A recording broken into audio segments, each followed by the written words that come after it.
Amigos telespectadores da Rede Vida de Televisão e do programa Páginas Difíceis da Bíblia. Eu tinha, se estão lembrados, terminado o programa da semana passada com uma pergunta cuja interrogação ficou no ar. Você ficou de responder essa semana. Qual seria, repito, aquela visão moderna, simpática, universal, pode ser aceita nesta chave de leitura ou na leitura deste texto? Aqui é preciso fazer uma primeira pergunta. Jesus seria contrário àquela visão universalista? Eu acredito que não nesse evangelho aqui, porque Jesus mandou que se amasse a todos, inclusive o inimigo. Capítulo 5. Segunda pergunta. Aquela visão, e esta é decisiva, leva efetivamente a amar e a amar desinteressadamente? A resposta, a meu ver, seria positiva. Então, aquela visão pode ser empregada aqui, porém, ela pode ser empregada aqui imediatamente, não imediatamente. Não posso dizer que o evangelista, ao descrever esta página, tivesse aquela visão em mente. Mas posso dizer que a ideia que ele se fazia não vem contradita por uma versão ou por uma chave hermenêutica universalista. Embora, repito, não fosse da alçada dele e não fosse do seu interesse avançar para além da própria comunidade. Tá certo? Certo. Então, se pode. Agora, fazer isto seria mais ou menos acomodar um texto bíblico, sem violentá-lo, a uma visão moderna. Claro, não com os extremismos, não é? Basta fazer o bem. Não é preciso catecismo, não é preciso dogma, não é preciso crença, não é preciso credo, não é preciso nada. Basta fazer o bem. Não. Se alguém chegasse a esse extremo, já não poderia mais nem imediatamente basear-se em Mateus, porque Mateus não leva nem remotamente nessa direção, de uma espécie de humanismo puro, sem Deus, bem de acordo com muitos filósofos, idealistas ou não, do século XIX. Um puro humanismo, ainda que seja sem Deus. O importante é fazer o bem. Ou seja, transformar o cristianismo na religião do segundo mandamento. O amor ao próximo, o amor universal. Não. É claro que os dois amores, no fundo, são um só e vão par e passo. O vertical com o horizontal. Com essas ressalvas, aquela visão pode ser imediatamente usada aqui.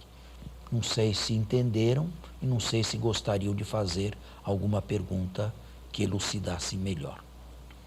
Eu acho que talvez explicar um pouco essa questão da visão de Mateus, que era para a comunidade, essa questão da universalidade. Mateus fala de todas as nações, Sim. mas antes, 2 capítulos atrás, ou 1 capítulo atrás, falou que as nações também receberam a mensagem.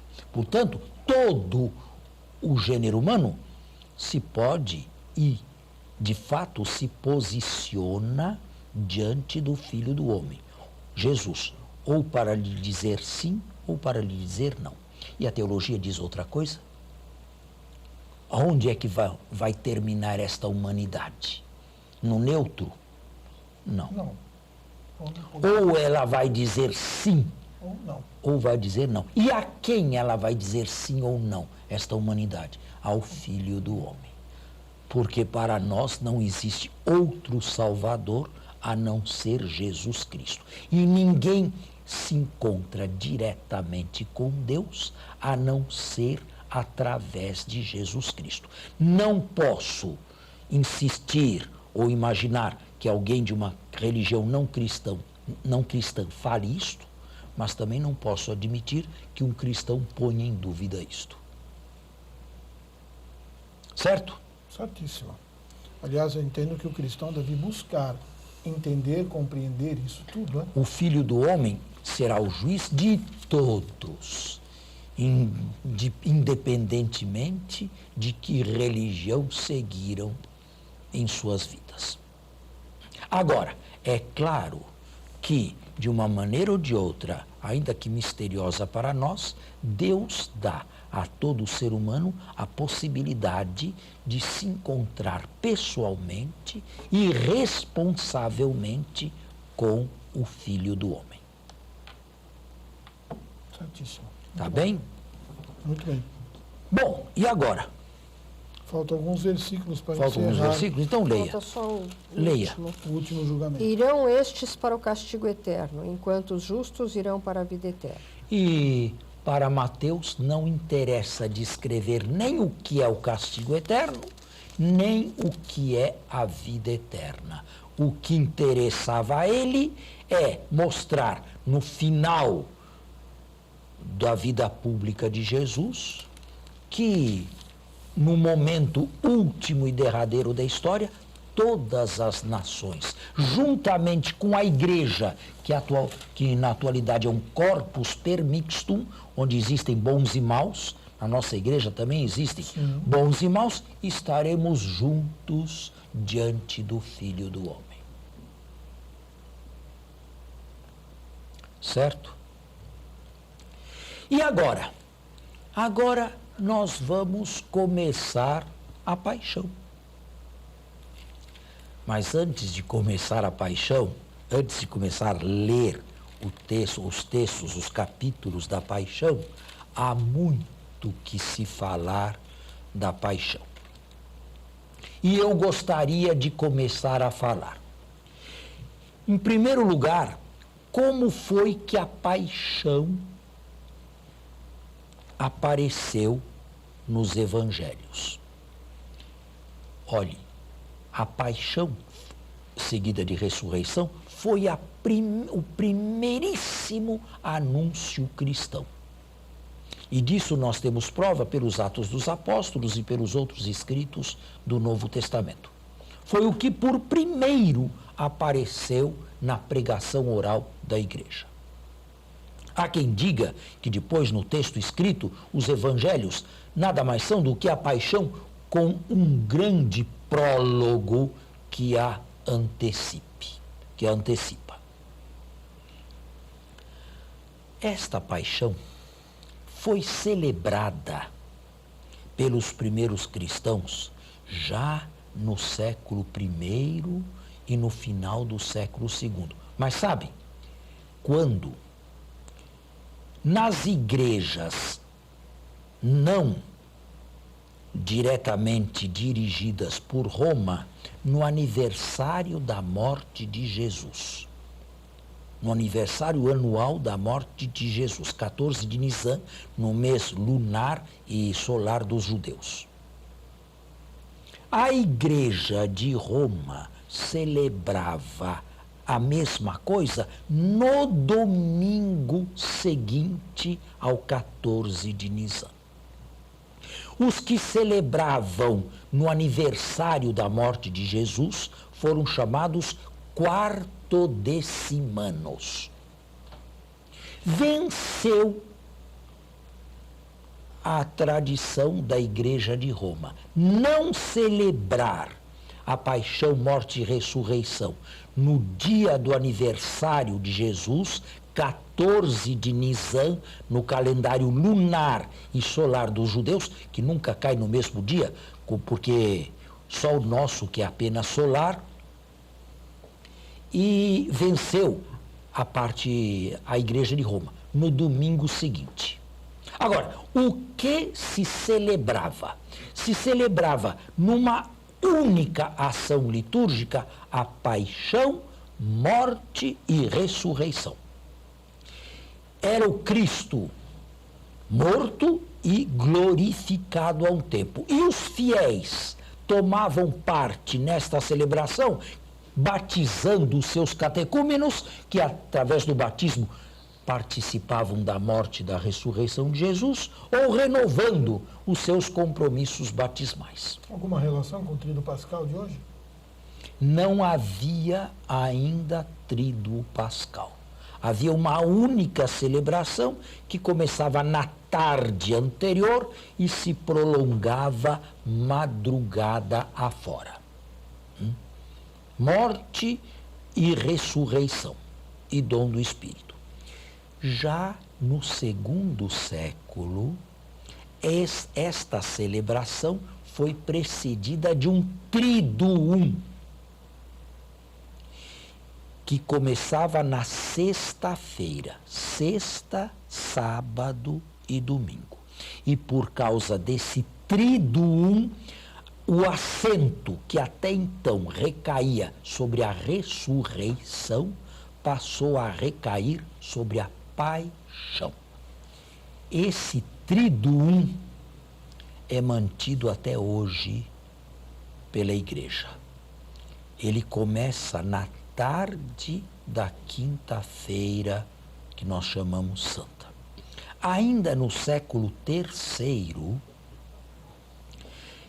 se estendeu a celebração por aquilo que recebeu o nome de Semana Maior, mais tarde conhecida por todos como Semana Santa. Por ordem dos papas, no domingo anterior devia ser lida a Paixão no Evangelho de Mateus, e na sexta-feira santa o Evangelho da Paixão segundo Lucas. Mais tarde ainda, outros papas no século IV insistiram em que a Paixão segundo Marcos e Lucas fossem lidas também na terça e na quarta-feira da Semana Santa. Já no século IV, a este Triduum e a esta Semana Maior, vinha precedido o tempo de uma longa preparação em jejum e penitência que recebeu o nome de Quaresma. Certo? Agora, quando a celebração era toda incluída numa única noite, o acento era posto sobre a ressurreição. Quando começou a se dilatar, primeiro o Triduum, depois a Semana Maior e depois a própria Quaresma, o acento foi se colocando sempre mais sobre a paixão. E a ressurreição passou a ter uma celebração quase que secundária.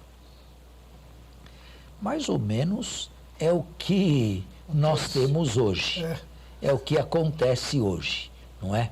Agora, o mais importante que eu gostaria de transmitir ao telespectador e a vocês também, é que nunca nenhum texto do Evangelho se prestou tanto a ser tão apropriado, tão assumido, tão vivenciado pelo cristianismo quanto a paixão. Do século XII, a partir do século XII, e uma figura muito importante neste aprofundamento foi São Bernardo de Claraval, foi a espiritualidade da paixão. Isto é, não apenas ler a paixão, não apenas conhecer o texto, mas experimentar o texto. Um século mais tarde, surgia São Francisco de Assis, que não se contentava simplesmente em contemplar o Cristo crucificado, queria imitar a paixão de Jesus. E chegou a imitá-la no final da vida através de uma penitência muito austera e através de revelações e, sobretudo, dos estigmas da paixão que teria recebido. Os séculos XIV e XV foram trágicos na Europa. Foram séculos de fome, de peste, de decrescimento da população e, com tudo isto, a vivência da paixão de Cristo cresceu enormemente, a ponto de se insistir numa mística da paixão. A paixão tem que ser, em primeiro lugar, ela tem que mover a compaixão, ou seja, não apenas ler a passio, mas procurar ter compassio, compaixão. A compassio leva à imitatio, a imitação do Cristo sofredor. E a compassio, juntamente com a imitatio, conduzem à mística da paixão. Diversas foram as revelações particulares com relação à paixão, quantos golpes Jesus teria recebido, quais as dores piores que Jesus teria sofrido, as devoções às 5 chagas de Jesus sofredor, a composição das 14 estações da Via Sacra. Tudo isto porque o cristianismo e os cristãos medievais da Alta Idade Média e da tardia Idade Média não se limitavam, não queriam apenas ler, queriam participar da paixão. E os santos místicos pediram isto como graça especialíssima a ser-lhes concedidas, sobretudo os estigmas de Jesus. Queriam que o amor fosse tão grande a ponto de eles também, por amor, experimentarem um pouco do que o Cristo sofredor experimentou. Dessa época e do início do século XVI, começam a aparecer na Europa os autos da paixão. A paixão encenada, a paixão vivida nas grandes cidades. Uma imitação do que se fazia na igreja de Jerusalém, onde as encenações eram realizadas mais ou menos nos lugares indicados onde Jesus teria sido preso, ou teria sido flagelado, ou teria conduzido à cruz, ou teria sido morto e sepultado. Aparecem os autos da paixão. O povo toma parte na paixão, nessas encenações todas, mas era uma verdadeira pietas, era uma piedade, era o evangelho trazido para dentro da própria vida, era o evangelho encarnado. Bem, eu poderia ainda falar mais. Dos séculos 17 e 18, nós temos a paixão na música. Já ouviram falar na paixão segundo São Mateus de Bach? Não, eu não.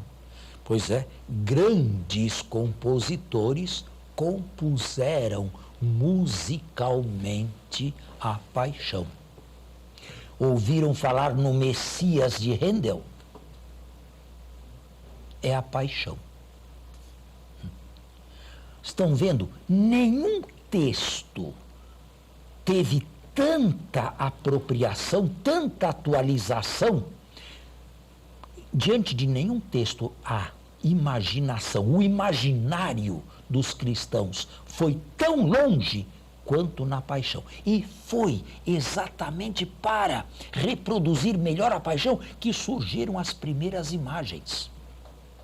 As primeiras imagens, deixando o bom pastor de lado, foram imagens do crucificado, um Jesus açoitado, um Jesus flagelado, um Jesus coroado de espinhos, um Jesus com a cruz às costas, um Jesus pregado na cruz, um Jesus descido da cruz.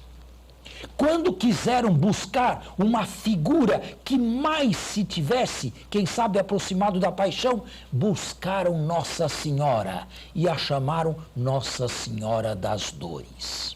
E aparece na Idade Média a grande devoção a Nossa Senhora das Dores, com uma exegese um tanto discutível da famosa espada de Simeão no Evangelho de Lucas. E a ti uma espada te transpassará a alma. Responsável, expoente por esta tradição foi Santo Agostinho, quando escreve Tunc in illius beatissimam animam, gladius per transivit, cum filium sum in crucem morientem vidit. No exato momento em que viu seu filho morrendo na cruz, a espada lhe traspassava o coração. O que mais que eu posso dizer? É bonito isto. Muito. É muito bonito isto aqui. É pena, e isto li de protestantes, que eles retiraram, no tempo da Reforma, as imagens de circulação. Foi um empobrecimento para as igrejas da Reforma. Mas Lutero não era contrário às imagens enquanto sinais de uma realidade que nos escapa. De acordo com a teologia de Agostinho, o signum, o sinal, aponta sempre para uma res, uma coisa, uma realidade que o supera, dada a nossa corporeidade. Agostinho, Lutero, foi contra, e nós também somos, imaginar que as imagens possuíam algo de milagroso em si, uma espécie de fluido que pudesse resolver os nossos problemas. Mas a Reforma empobreceu um pouquinho esses famosos autos da paixão. Tenho que me despedir de vocês. Acredito que o programa esteja sendo agradável e bonito. Até a semana que vem, se Deus quiser. Bom final de semana a todos e até a próxima sexta-feira, se Deus quiser. Bom domingo a todos, até a próxima sexta.